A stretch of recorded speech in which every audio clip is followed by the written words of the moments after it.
So, let's talk about tolerance. Tolerance towards the LGBT community, to be specific. First, what is the LGBT community? LGBT stands for lesbian, gay, bisexual, transgender. 3.4% of all adults belong to this community. Though these people are amazing and nice, many people execute hate crimes against them. Members of the LGBT community are the most likely targets of hate crimes. In 2014, 20.8% of hate crimes were based on sexual orientation, according to FBI stats. In 2012, 72.38% of the 1,617 hate crimes against the LGBT community were violent. The amount of hate crimes is going up. During my interview with the Piedmont GSA, a student who wishes to remain anonymous said, "It's awful that someone would hurt another human being for their sexuality, which is something they can't control." One of the most memorable hate crimes against the LGBT community was the Orlando shooting. The shooting was carried out by a man named Omar Mateen. Mateen had earlier been enraged by the sight of two men kissing, according to his father.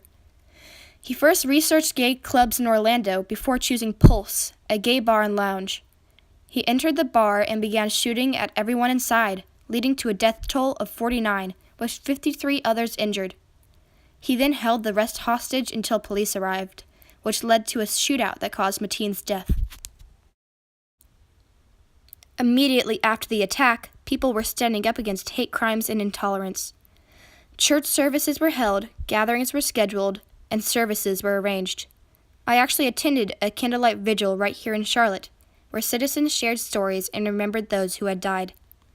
The GSA Club said they were shocked to hear that someone would take another person's life simply because they didn't agree with their views.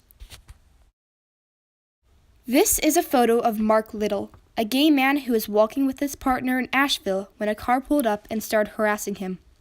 When Little asked them to stop, the man in the passenger seat came out and beat him and his partner. Little says that the police don't seem to be taking this crime seriously, which is quite common with hate crimes towards the LGBT community. 27.36% of all people who report a hate crime towards the LGBT community are treated with indifference, and 25.37% more are treated with hostility. We need to stop intolerance because people are not only being beaten and killed, but also bullied. Bullying can lead to depression and also suicide. Sometimes you may not realize you're insulting the LGBT community. During our interview with the GSA Club, we were told that there is a lot of love and acceptance out there, but especially at Piedmont, people say no homo and use the term homosexual lightly and as a joke.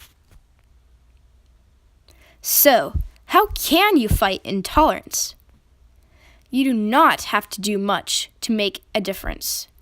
You could avoid saying things like no homo, which are mean and offensive to the LGBT community. If you hear someone else using any offensive phrases, or if you see someone being bullied for their sexuality, nicely step in and help. It means a lot to people when you go out of your way to help them. It shows you care. For some people, that's all they need to know. Let's recap. The LGBT community is often subjected to hate crimes, such as the Orlando shooting, and its members are often bullied because of their sexuality. However, anyone can make a difference by standing up for tolerance and against hate. I challenge each and every one of you to fight intolerance in your everyday life. Thank you.